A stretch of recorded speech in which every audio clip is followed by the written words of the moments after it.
วิตอันมีพระพุทธพระธรรมพระสงฆ์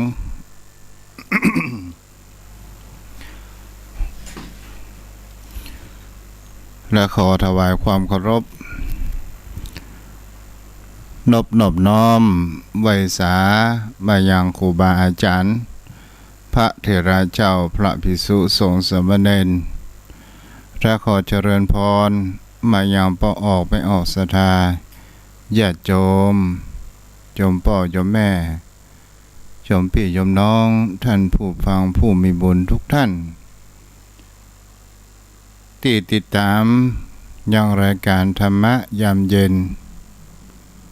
ทุกวันพฤหัสและวันศุกร์ตั้งแต่เวลา 17 นาฬิกา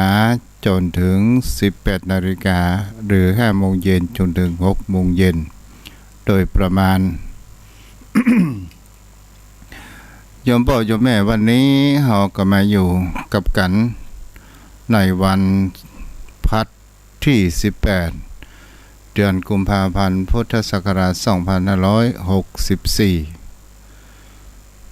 วันนี้เป็นวันที่เราจะเห็นได้ว่าสภาพอากาศเริ่มมีหมอกควันเมฆหนาเมื่อเจ้านี้ก็ดูเหมือนจะมีฝนมีลมแต่สุดท้ายมันก็บ่เกิดขึ้นเป็นสิ่งที่คนเรานั้นบ่สามารถที่จะคาดคะเนว่าอะไรจะเกิดขึ้นข้างหน้าบางสิ่งบางอย่างก็เกิดบางสิ่งบางอย่างก็บ่เกิดชีวิตของคนเราก็เช่นเดียวกันโยมพ่อโยมแม่เราบ่ฮู้ว่าอะไรจะเกิดขึ้นเราทางข้างหน้าเป็นสิ่งที่เราก็จะหากันได้ว่าบางสิ่งบางอย่างสิ่งที่เราปรารถนาเราก็บ่ได้สมปรารถนาสิ่งที่เราบ่คาดหวังว่าจะได้ก็ได้สิ่งเหล่านี้เป็นสิ่งที่เปิ้นบอกไว้ว่าตามบุพกรรมของใครของมันบางท่านบางคนเราก็จะหากันได้ว่า บางคนไปเยี่ยมเยียนบุคคลผู้บ่สบายเป็นสิ่งที่เราก็จะหันได้ว่าโยมพ่อโยมแม่ไปเอี่ยหาบุคคลผู้บ่สบายแต่ตัวเก่ากลับมาเป็นลมเพิ่นเฮาว่าวูบกลับตายก่อนคนไข้อย่างนี้ก็มีนี่แหละเป็นสิ่งที่เฮาบ่สามารถที่จะคาดคะเนว่าอะไรอย่างจะเกิดขึ้นในข้างหน้าของเฮาได้แต่สิ่งที่คนเฮานั้น ควรมีที่สุดนั้นก็คือคำว่าเฮานั้นสั่งสมบุญกุศลสั่งสมสิ่งดีๆไว้จิตใจของคนเฮานั้นเองเป็นสิ่งที่คนเฮานั้นจะหันกันได้ว่าชีวิตบางท่านก็ใจค่อนข้างมาเกินกึ่งชีวิตและก็เป็นสิ่งที่เฮาจะหันได้ว่าเฮาเคยแสวงหาความสุขให้ตัวของเฮาหรือไม่คำว่าแสวงหาความสุขในที่นี้บางคนนั้นก็จะหันได้ว่าเมื่อมีปัจจัยเงินทองบ้านใหญ่โตแล้วจะมีความสุขและที่จริงคนเฮานั้นก็ สิ่งที่ควรจะมี1ที่อยู่อาศัย2เครื่องนุ่งห่มยารักษาโรคและอาหารสิ่งเหล่านี้เนี่ยปัจจัยทั้ง4นี่มันก่อให้เกิดแห่งความสมดุลกับชีวิตของเราแต่ยุคปัจจุบันมันมีปัจจัยเพิ่มเติมหลายอย่างจะเป็นปัจจัยคำว่าโทรศัพท์ปัจจัยเกี่ยวกับทรัพย์สินมรดกต่างๆเอาละโยมพ่อโยมแม่ อย่างคนเฮาก็บ่คาดคิดแต่สิ่งที่ดีที่สุดคือเฮาอย่าประมาทถ้าเฮาประมาทใน ทำเฮาประมาทในชีวิตโอกาสที่เฮาจะย้อนกลับมาทำคุณงามความดีนั้นมันเป็นไปได้ยาก เฮาทำเมื่อเฮามีความปกติขออภัยไว้ตัวเด้อ เสียงซุ่มเสียงบ่ค่อยดีเท่าใดโยมพ่อโยมแม่คนเฮานั้นจะบ่ชอบในเรื่องความจริงเป็นได้เป็นว่าอย่างกับคนเฮาทำคุณงามความดีอย่างเมื่อมีชีวิตอยู่ถามถึงว่ามีคนชื่นชมมีมากหรือไม่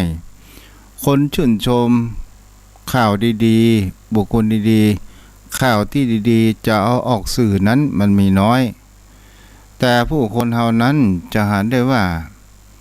บ่ชอบ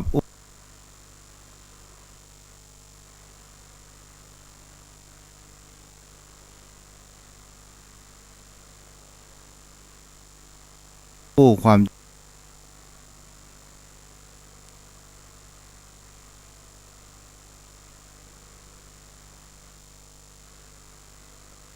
แต่จาก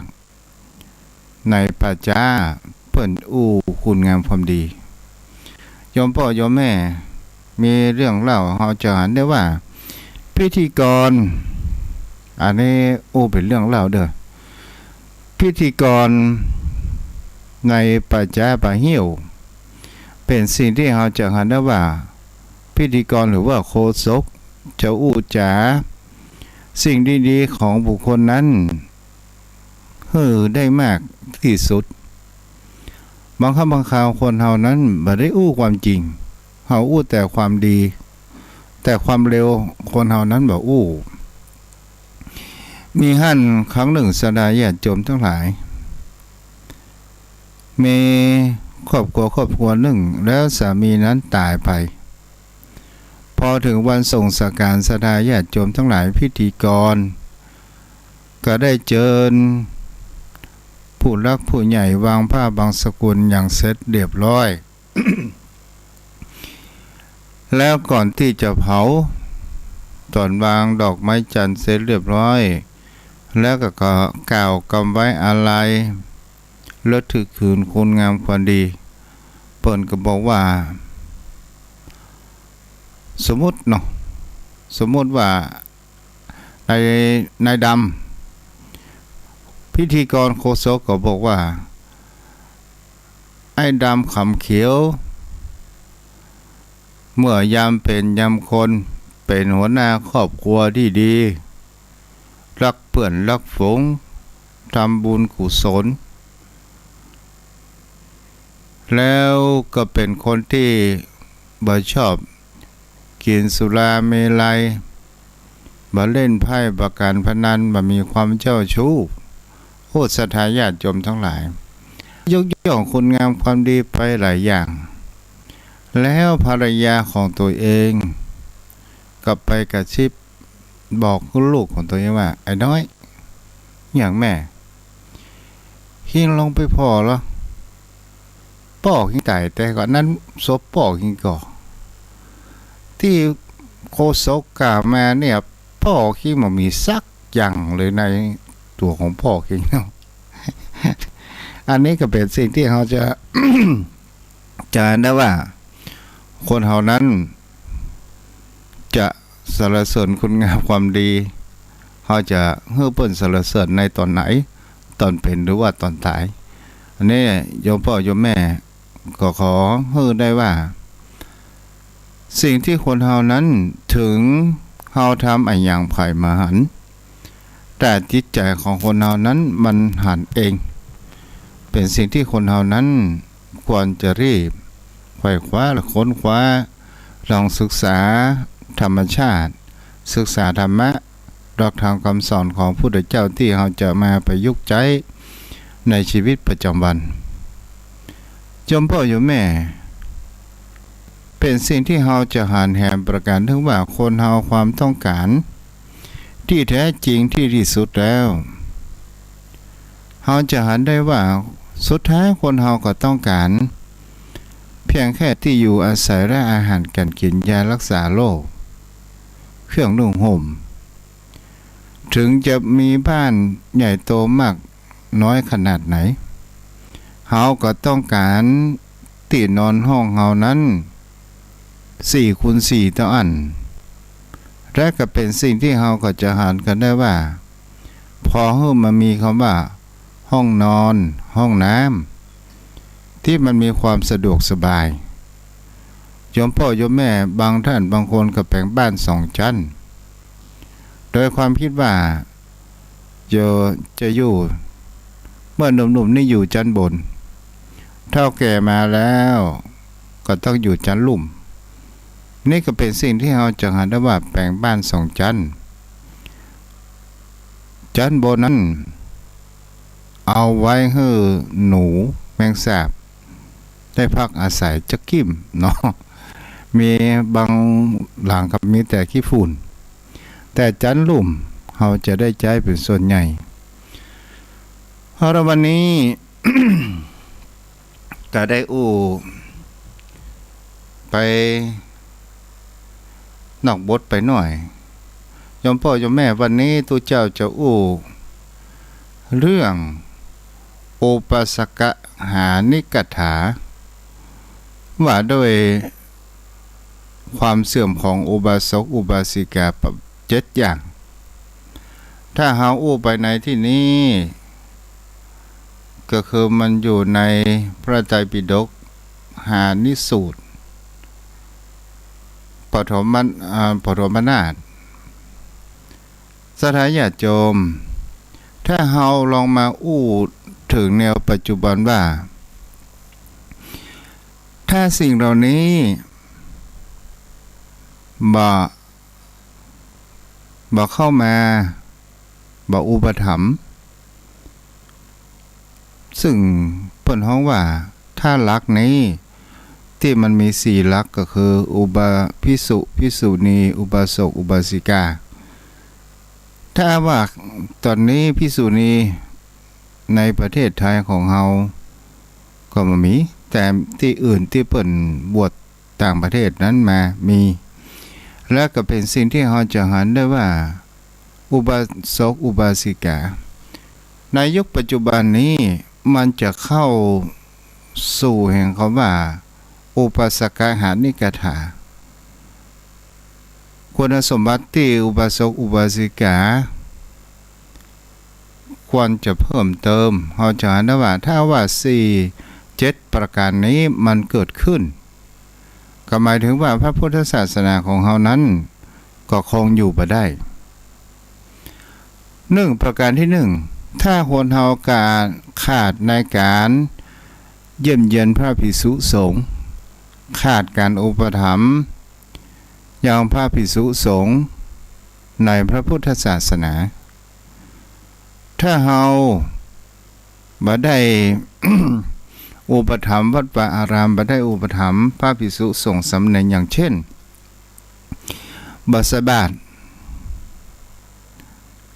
เฮาบ่ใส่บาตรเฮาไม่แย่อย่างเลยเฮาจะหันกันได้ว่ายุคปัจจุบันเป็นยุคแห่งความรีบเร่งและการที่พระสงฆ์องค์เจ้าเดินบิณฑบาตนั้นบางครั้งก็ได้นักบางครั้งก็ได้น้อยบางครั้งก็พอฉัน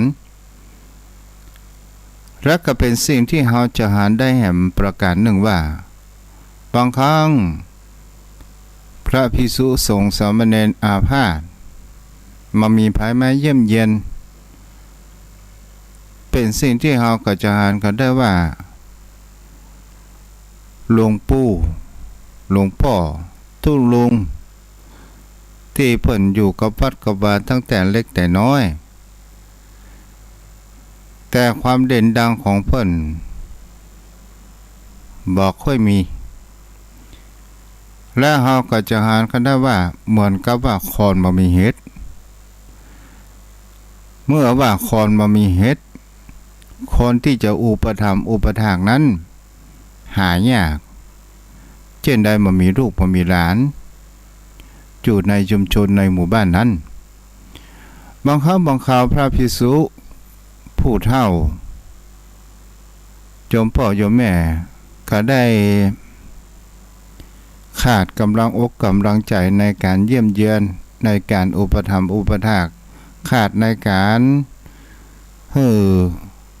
สถาญาติโยมนำไปหาหมออย่างนี้ก็มีแห่งประการหนึ่งขาดการเยี่ยมเยียนวัดวาอารามโยมพ่อโยมแม่เราก็ลองสังเกตดูว่าคนจะเข้าวัดเข้าวา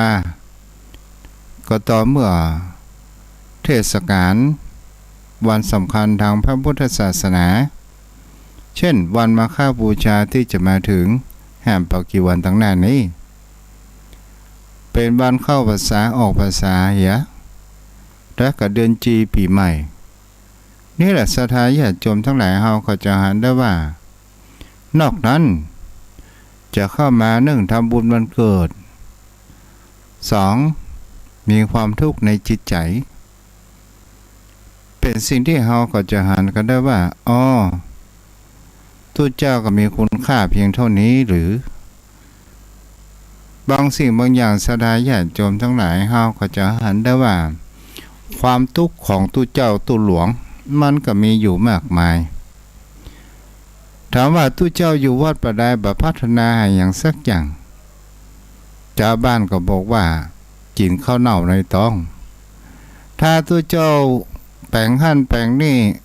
สร้างถารวัตถุสร้างสิ่งหั่นสิ่งนี้ก็บอกว่าแปลงอย่างล้ำมาเหลืออย่างนี้เป็นต้นอันนี้ก็เป็นสิ่งที่เราจะเห็นได้ว่ามันก็มีคู่วัดคู่วานี่แหละศรัทธาญาติโยมทั้งหลายข้อประการแรกเนี่ยถ้าเราขาดการเยี่ยมเยียนตอนนี้เราก็เห็นได้ว่าผู้คนเฮานั้นชอบไปตามปาฏิหาริย์อิทธิฤทธิ์ถ้าว่าครูบาอาจารย์รูปใดองค์ใดมีอิทธิฤทธิ์คนเฮาก็จะไปได้ใจปัญญาพิจารณาตลอดจนถึงคนข้างนอกก็ตามและเฮาก็จะไปตอมกันแล้วเฮาก็แปลกอยู่อย่างหนึ่งโยมพ่อโยมแม่ทำไมคนไทยเฮานี่ชอบไปตามข่าวชอบในการที่ลือข่าวการเป็นพักๆจะได้ว่าช่วงนี้อย่างก็ว่าน้ำประเปามาแรงศรัทธาญาติโยมทั้งหลายเฮาก็กินอยู่ตลอดเฮาก็บ่หันอาการกับกิริยาอันหยังเกิดขึ้นเฮาฮู้ว่ากินน้ำมันหล่อเลี้ยงร่างกายของคนเฮานั่นเองแต่คนเฮามาฮู้จะโปรโมทว่าจะขายน้ำประเปาอย่างไรก็เลยแต่งเรื่องขึ้นมาตอนสุดท้ายศรัทธาญาติโยมทั้งหลายคนเฮาก็ขาดวิจารณญาณขาดปัญญาเช่นเดียวกันว่ามันจะเกิดขึ้นจริงหรือไม่ตอนสุดท้ายคนเฮาก็ไปเห่อข้าวซื้อกินกันขนาดประการที่2 สิ่งที่พระพุทธศาสนาจะอยู่บ่ได้ถ้าว่าอุบาสกอุบาสิกาละเลยในการฟังธรรมถ้าเฮาละเลยในการฟังธรรมอย่างโยมพ่อโยมแม่นี่เป็นผู้ฟังธรรมเป็นผู้มีบุญคนเฮานั้นส่วนใหญ่ส่วนมากเวลาตู้เจ้าอู้จ๋าอะหยังขอว่าเทศแล้วเป็นสิ่งที่คนเฮานั้นจะหาได้ว่ามันมีความสนใจเพราะว่าหลักธรรมคำสอนของพระองค์มันไปขัดกระแสแห่งโลกขัดกระแสแห่งคำว่ากิเลสทวนกระแสของกิเลสนั่นเองคนบ่เลยไปอยากจะฟังธรรมแห่งกรรมก็คือต่อเวลามีพยาธิมาเบียดเบียนหรือว่าโรคภัยไข้เจ็บมาเบียดเบียนหรือมีความทุกข์ทางจิตใจเช่นจะฟังธรรมจะสนใจนี่ก็เป็นสิ่งที่เราก็จะหันกันได้ว่าแท้ที่จริงแล้ว ในการฟังธรรมด้วยดีจะเกิดปัญญาสุเตระปะเตปัญญังฟังธรรมด้วยดีและจะเกิดปัญญาคำว่าธรรมะก็แปลว่ารักธรรมคำสอนธรรมะแห่งตัวหนึ่งก็คือธรรมชาติเป็นสิ่งที่คนเฮานั้นก็จะหาได้ว่าธรรมชาติบนโลกใบนี้มันมีวิวัฒนาการของมันเองแต่เฮาจะหาได้ว่าธรรมชาตินั้นมันเป็นอยู่ของมันเองอยู่แล้วแต่ที่ว่ามันมีการพัฒนานั้นเกิดขึ้นเปลี่ยนแปลงไปก็เพราะว่าน้ำมือของมนุษย์นั่นเองเฮาก็จะหากันได้ว่าทำไมท้องฟ้าต้องมีคำว่าเรือนกระจกเพราะหมู่เฮานั้นปล่อยก๊าซแล้วอากาศมันก็บ่สามารถที่จะดูดสิ่งที่เป็นควันเป็นพิษอะไรอย่างออกไปได้เปิดห้องว่าโอโซนเนาะแล้วหน้าร้อนน่ะเราจะเห็นได้ว่าความร้อนมันระบายออกมาได้มันก็ร้อนสถานญาติโยมทั้งหลายความร้อนมันก็เคลื่อนเพิ่มกู้ปีบางประเทศนั้นเป็น40องศาอันนี้ก็เป็นสิ่งที่เราก็จะเห็นได้ว่าสิ่งเหล่านี้มันเกิดขึ้นจากไผก็คือจากการน้ำมือของมนุษย์เองนี่ก็คือเป็นคำว่าธรรมชาตินั้นสอนทำให้เราอยู่เสมอสถานญาติโยมทั้งหลายแสดงให้เราได้หันอยู่เสมออย่างเช่นใบไม้ร่วงอย่างเช่นปลูกต้นไม้กว่าเราจะได้กินผลมันก็จะต้องใช้เวลาเมินปลูกต้นไม้ดินประเภทใดที่จะทำให้ต้นไม้นั้นมีความเจริญเติบโตเกิดขึ้นได้และเราก็ไปหาอย่างคำว่าปุ๋ยคอกปุ๋ยอะไรอย่างสปันจะเป็นปุ๋ยเคมีอะไรอย่างก็ตามเนี่ยเราจะเห็นได้ว่าบุคคลท่านใดที่เอาใจใส่ต้นไม้รดน้ำพรวนดินต้นไม้นั้นก็ใหญ่โตแต่ถ้าว่าต้นไม้ที่ใหญ่ตามธรรมชาติฝนตกก็ได้กินบ่ตกก็ไม่ได้กินหน้าแล้งบางคราวก็ตายแห้งไปนี่มันก็ส่อให้เฮาหันถึงธรรมชาติแห่งความเป็นมนุษย์เช่นเดียวกันถ้าผู้คนที่มีความเจริญเติบโตอย่างมีคุณค่าเพราะว่าเฮาได้ปุ๋ยได้กำลังอกกำลังใจจากพ่อจากแม่จากผู้คนผู้รอบข้างต้นไม้ต้นนั้นก็มีความเจริญเติบโตเกิดขึ้นได้ถ้าเฮาอู้ตามพระพุทธศาสนาบุคคลท่านใดที่ใส่น้ำใส่ปุ๋ยในการฝึกสติของเฮาก็จะมีความเจริญแห่งคำว่าจิตภาวนาของเฮาจะมีความรู้และมีสติเกิดขึ้นแต่ถ้าว่าเฮาปล่อยไปตามธรรมชาติโยมพ่อโยมแม่เฮาก็ลองสังเกตดูว่าถ้าว่าบุคคลใดขาดกำลังอกกำลังใจจากลูกจากหลานจากเพื่อน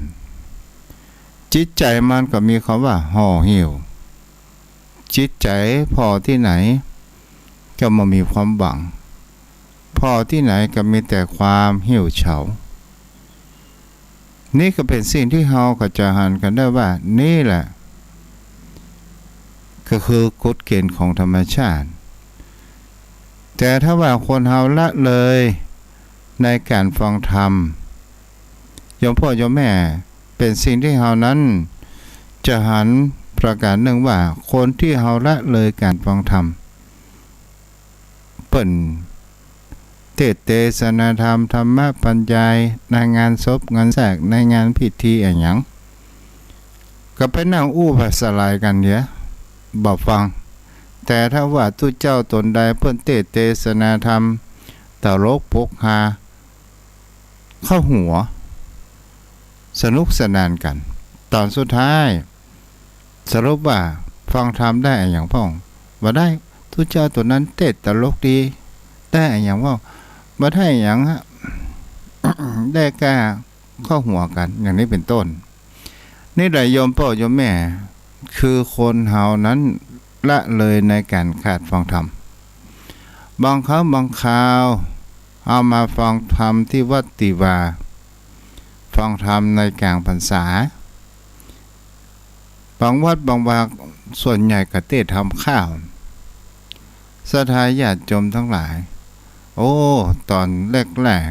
ๆเปิ่นก็ขึ้นนะโมเขาว่าไปบางคนนั้นศรัทธาญาติโยมทั้งหลายมาเพราะว่ากลัวสังคมนินทากลัวคนอื่นเล่าขวนว่าเท่าแก่แล้วยังบ่ไปวัดไปว่ามาด้วยความจำใจมาด้วยคำสั่งของลูกอย่างนี้เป็นต้นเมื่อฟังธรรมแล้วไปได้สักกึ่งสักกลางขณะอู้จากันศรัทธาญาติโยมคือตึงหาสมัยตะก้อนได้โอ้มักอีเฮาอยู่กลางโต่งกลางนาปลูกให้ปลูกนาอยู่เนี่ยแล้วโอ้เนี่ยลูกสู่เขาไปเป็นครูที่ไหนเนี่ยมันก็อู้จากันตอนสุดท้ายมันคำต่อคำมันก็บ่สืบที่จบคนที่เทศก็มามีกำลังโอ้กำลังใจบ่จ้างแย่งอย่างใดเนติตังขียาหลงและซื่อสลายญาติโยมทั้งหลายนี่ก็เป็นสิ่งที่คนเฮานั้นจะหันได้ว่านั้นก็คือการบ่เคารพธรรมเฮาละเลยในการฟังธรรมรับธรรมคำสอนของพระพุทธองค์นั้นมีอยู่มากมายมหาศาล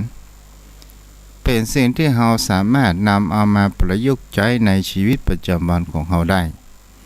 แล้วก็ก่อให้เกิดเฮามามีความประมาทในชีวิตนั่นเองมาข้อที่3ถ้าผู้คนเฮาจะเป็นพระสงฆ์องค์ข้าเจ้าจะเป็นอุบาสกอุบาสิกาเช่นเดียวกันถ้าบ่ได้ศึกษาในอาทิศีลอาทิศีลนี้ก็คือศีลชั้นสูง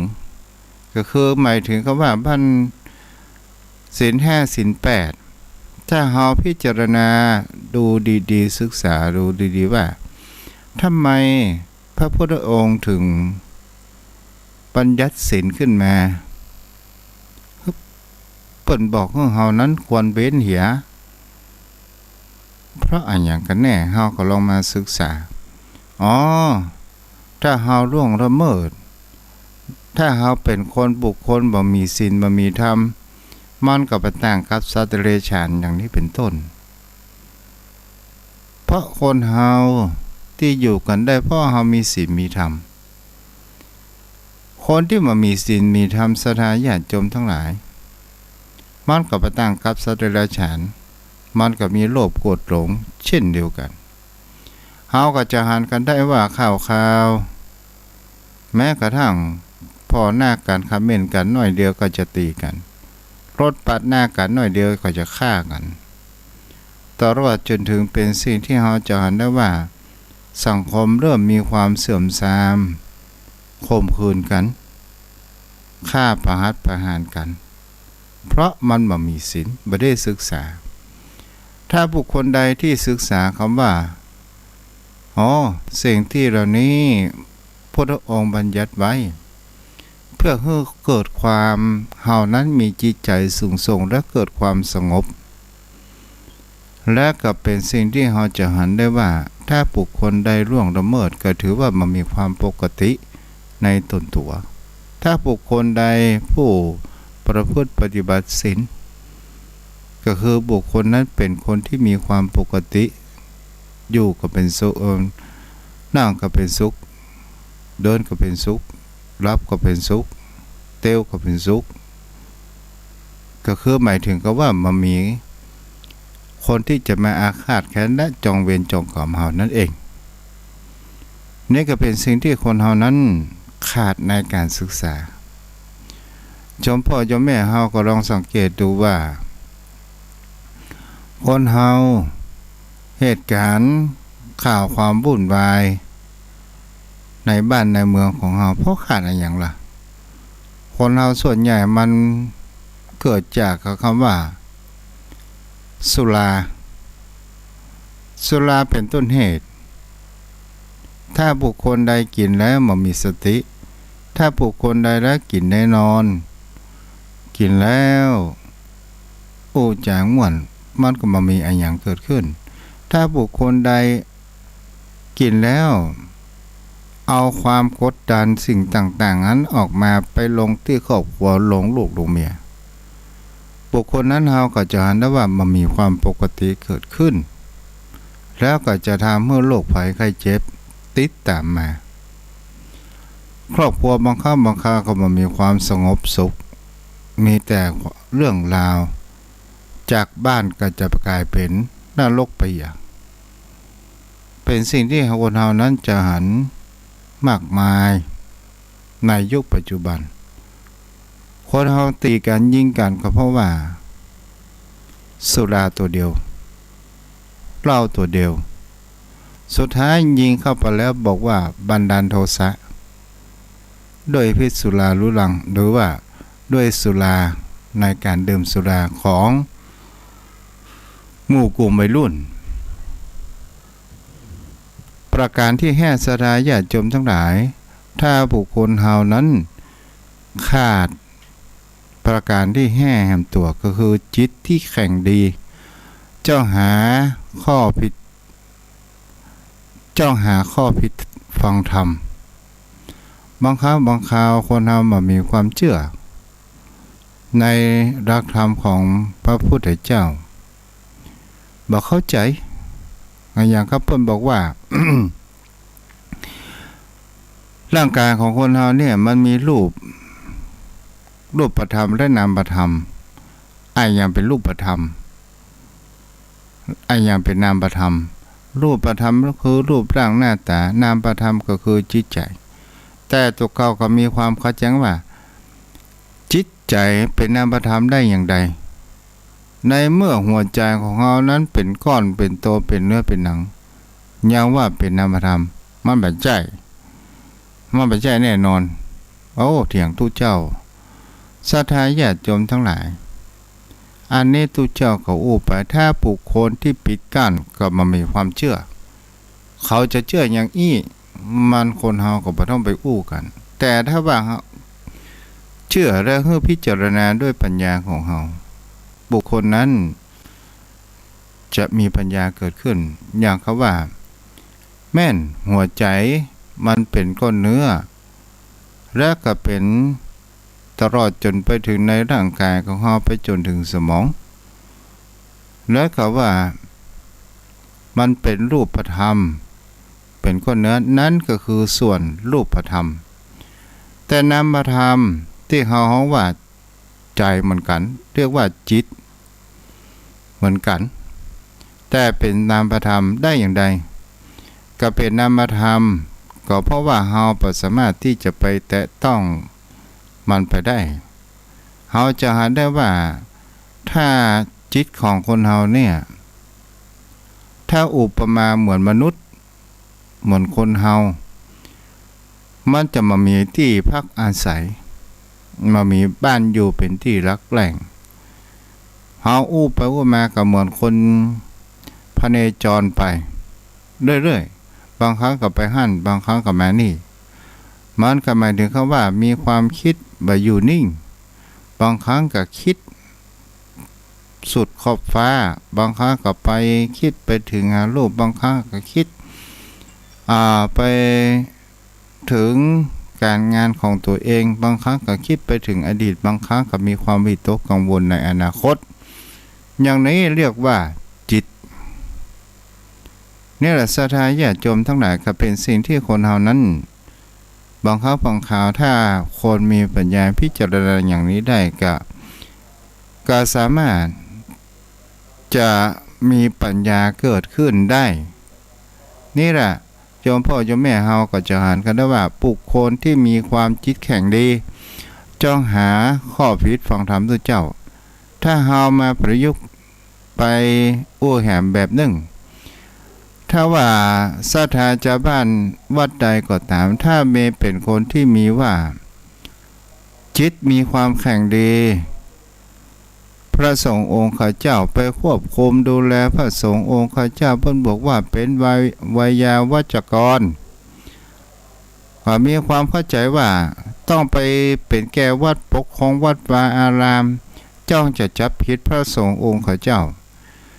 ถ้าว่าจ้องจับผิดกันมันก็ถึงได้วันใดวันหนึ่งนาทีใดนาทีหนึ่งเป็นสิ่งที่คนเรานั้นจะหันได้สุดท้ายมันก็อยู่ตัวกันไม่ได้แม้กระทั่งครอบครัวผัวเมียก็ตามถ้าเราจะจ้องจับผิดศรัทธาญาติโยมก็เป็นสิ่งที่คนเรานั้นจะหันได้ว่ามันก็จะต้องได้ข้อติติง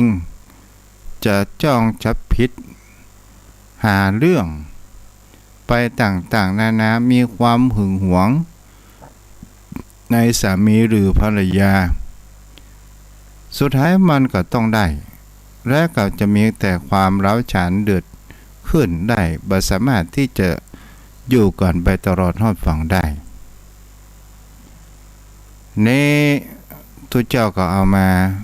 อูจ๋าเฮ้ยโยมพ่อโยมแม่ได้เข้าใจประการที่6แหม2ข้อไปได้เนาะประการที่6นั้นคือบุคคลใดแสวงหา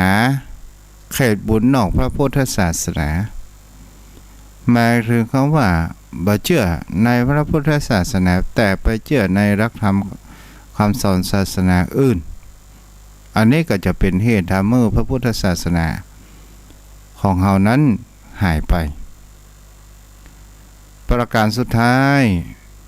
ก็คือการบำเพ็ญบุญในศาสนาอื่นก่อนนี่แหละศรัทธาญาติโยมทั้งหลาย7ประการที่ได้กล่าวมานี้ถ้ามันเกิดขึ้นมันก็ปนเฮาว่าพระพุทธศาสนาของเฮาก็เหลือเพียงแค่ตำนานเต้าอั้นนี่ก็เป็นสิ่งที่คนเราใจหันกันได้ว่าปัจจุบันมันขาดอย่างพ่อง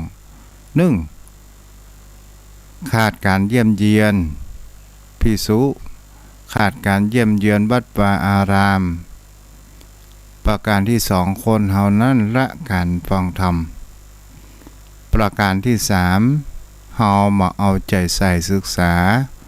ในเรื่องศีลธรรมหรือว่าอาธิศีลเพื่อมันจะก่อให้ผลประโยชน์ในอย่างของเฮาพ้องประการที่4ก็คือมามีความเลื่อมใสในพระภิกษุทั้งหลายที่ว่าป่าเน่าตัวเดียวตายถึงข้องหาได้ข่าวพระสงฆ์องค์เจ้าที่เป็นนอกรีด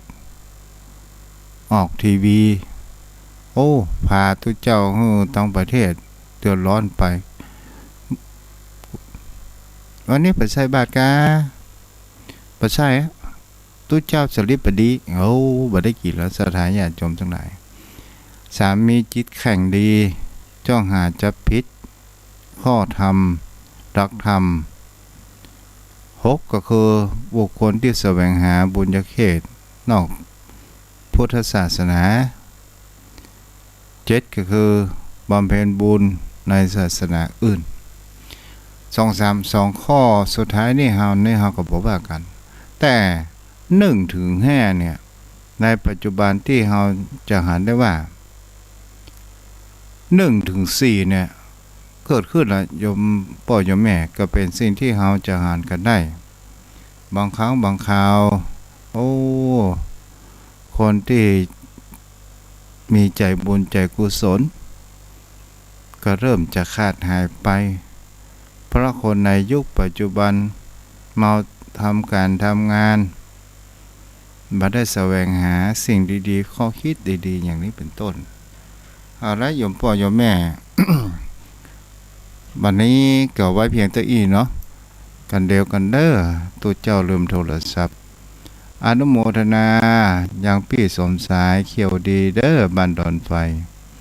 แล้วพ่อนันกำพลดวงดีเนาะอนุโมทนาที่ติดตามทาง Facebook รอกำเดียวเด้อ อเพลงไว้ก่อนเนาะ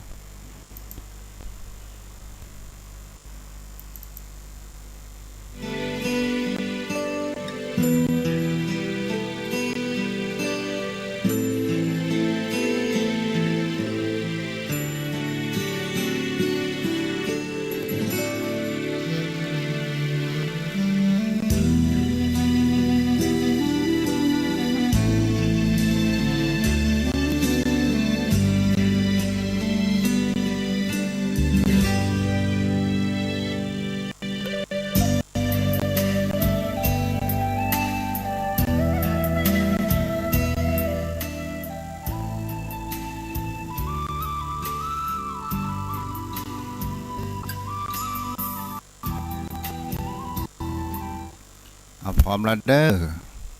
โทรเข้ามาสนทนาธรรมกันได้เนาะ063-163-9950 โทรเข้ามาได้เด้อ ใครจะสนทนาธรรมกับตุเจ้าหรือจะถามเรื่องในที่มันมีความเข้าใจขอเจริญพรกับแม่จันเพญเนาะอนุโมทนาตัวเด้อที่ฟังนะฟังธรรม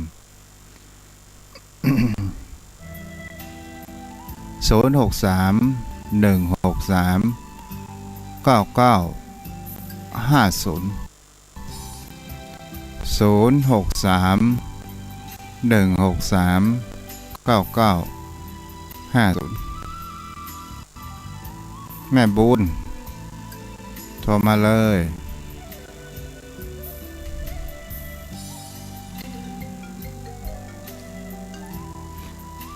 เจริญพรเด้อแม่บุญสาธุเจ้าอย่างวันนั้นน่ะเปิ้นตั้งปลานเปิ้นจัดภายในเนาะมีก็ไปอยู่เป็นสู้ว่าแม่ก็เจ้าก็ตามหั่นถามนี่ไหวป้อมเป็นสุขว่าจ้ะแม่เอ้ยคนเฮาน่ะศพก็มีหนอนก็มีอ๋อน่ะแม่ถ้าไปไหนแม่จะอุทิศส่วนกุศลให้คนตายไปนั่งบนศาลาหน้าเจ้าที่เทศพุ่นน่ะเบื้องหนึ่งประกอบทำเบื้องหนึ่งกำไม้เนาะดูเพิ่นค่ะปวดแขนแม่แม่เนาะแม่ดูเพิ่นแม่จะไหวหย่นสุดนะอีแม่ฮู้บ่ว่าตัวเจ้านี่มีความทรมานขนาดไหน นั่งพับเพียบนั่งคัดสมาธิเวลาทำพิธีประมาณ2 ชั่วโมงอ่ะแม่ก็ฮู้ดีนึกว่าต้องสุกะตัดลูกความขาเป็นนี้แม่ฮู้ดีแม่นั่งไหวนะอาจารย์กับเบนตานอีถุงหาว่างาเนาะฮู้กันอ้วนนะแม่มันเนี่ยอันเหรอแม่เคยไปบ้านตัวอุ้ยมาน้อยๆมาล่ะเพิ่นสอนมารู้เนาะแล้วก็เบิ่งหนึ่งกรรมทำหนึ่งก็กรรมใหม่เนาะก็เดียวกับล่าก็ตามมาค่อยหาหมอมันจะมาฟังอย่างเตื้อท่ะแม่นี่มาเป็นคือเกียรติกะพระเจ้าพระสงฆ์มันเมินมีเตื้อเนาะตู้เนาะจ้าแต่คืนแม่ก็ฟังแต่แม่ไม่ได้โทรเนอะเจ้าอนุโมทนาสาธุเป็นการทำอยู่เหมือนเดิมเหมือนฟังนี่ไม่ได้ไปไหนนะแล้วได้ยิบผ้ายิบครัวก่อยิบอยู่นี่หมดโรคงานเตื้อยังพอมีพอกินอยู่เนาะเจ้าอันนั้นก็ยังได้ตัวเปิ้น7 ปันอ่ะอ๋อแม่ไปต่อคิวเมินก่อฮะโหลูกหลานสาวก็ทำเพื่อแม่ไปเนี่ยจ้างยังบ่ได้จะรู้วันนี้เน็ตล่มเจ้าละอ่อนก็ย่างแม่อ่ะเจ้าบ่รักษาได้แม่ได้สาธุเจ้าและอนุโมทนาที่ไผธรรมภิกษุกันนมัสการเจ้าทุปป่อเนาะเจริญพรแม่ประกายพึกษ์ไหว้สาเจ้าเจริญพรเด้อไปบ้านศพเขาตะกู้กันแต่เขาฟังเหมือนกันแล้วก็บ่ได้ยินบ่ค่อยได้ยินพระเจ้าเทศน์นะจ๊ะจะไปอ้างเถอะแม่ฮะจะไปอ้างเถอะแม่เขาฟังเนี่ยต้องไปนั่งใกล้ลำโพงแตกๆอ่ะกันเดียวไปจะไปคอนเสิร์ต แกเดินไปป้ากันน่ะแกงหยังแม่แรงเนี่ยคนมวนป้ามืดนี่อยู่ที่วัดปุ่นเนาะคนไปวัดเตี้ยไปตากันนะเฮากับไข่อู้เพิ่นกับไข่อู้นั่นแหละแกน่าแกถ้าเฮาบัดเหลียวนี่เปิ้นจี้ขี้ข้างเนาะฮะสุกบ่อู้กันได้อย่างนี้อ่ะเจ้าบอกฟังกันเดี๋ยวเอาน้ำแข็งขวางนั่นแหละจะบุรักษาได้ไหมได้นี่ก็ไปตลอดอ่ะเจ้าดีละอุปถัมภ์อุปถากเด้อแม่เจ้าบุรักษาโทรเข้ามาได้เด้อ0631639950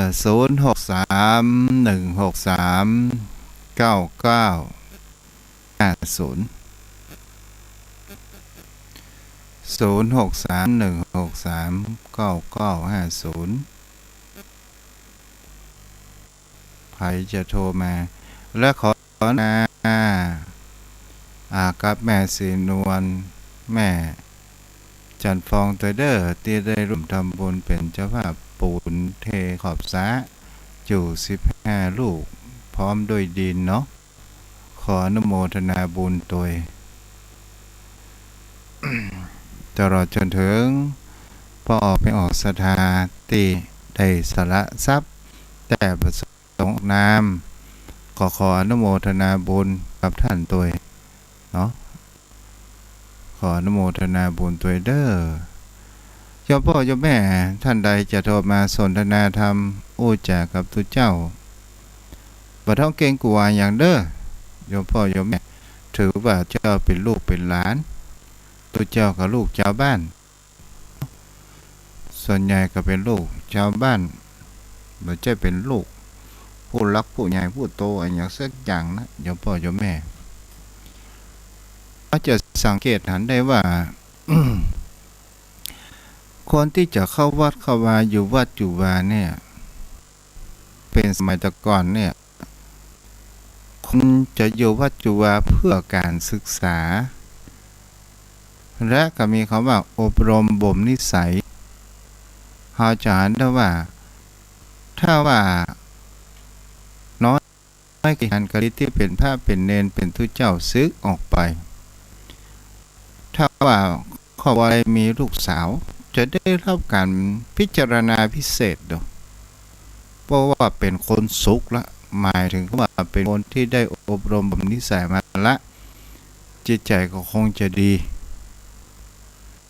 สัญญาเป็นคนทุกข์